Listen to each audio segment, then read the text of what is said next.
VPP is a program that is through OSHA. It's called the Voluntary Protection Program. That allows the company, the union, and OSHA to come together with agreement. They come in and they do a week-long wall-to-wall inspection, find things, we get to fix them. So right now we have 7 different committees: lockout, tagout, electrical, confined space rescue, the board of directors, our wellness program, fire extinguishers, eye wash stations. And we have 6 to 10 members in each of those committees, and they go around once a month with a checklist and look at certain areas and find things, and so we can fix them. Today we had the cookout for the VPP. It was for everybody that's helped us out throughout the year, and for this audit when OSHA comes in August.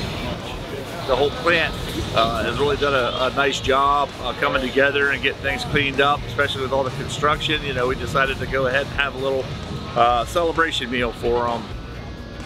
We've got some water bottles, some shirts for committee members, information on hydration because the heat's going to be coming, and just a good time.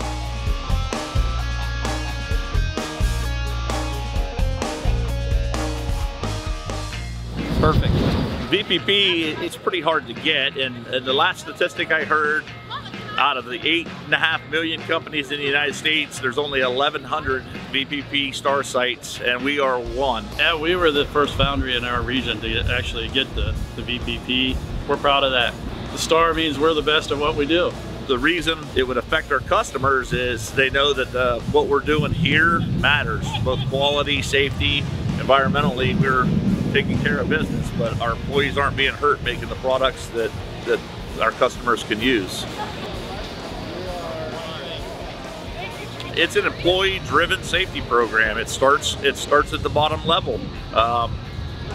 We expect our team members to keep each other safe. So when they walk around and they see something like a fire extinguisher that doesn't have a tag signed, or a hazard like a machine guard not in place or something like that, that they don't wait on management or a company to fix it. They actually go and get involved in that process of reporting the hazards. Because of that, injury rates have come way down. It's a proven program that's been in existence. We've been a VPP Star site, which is the highest level since 2010. So we're looking forward to continuing our journey in VPP.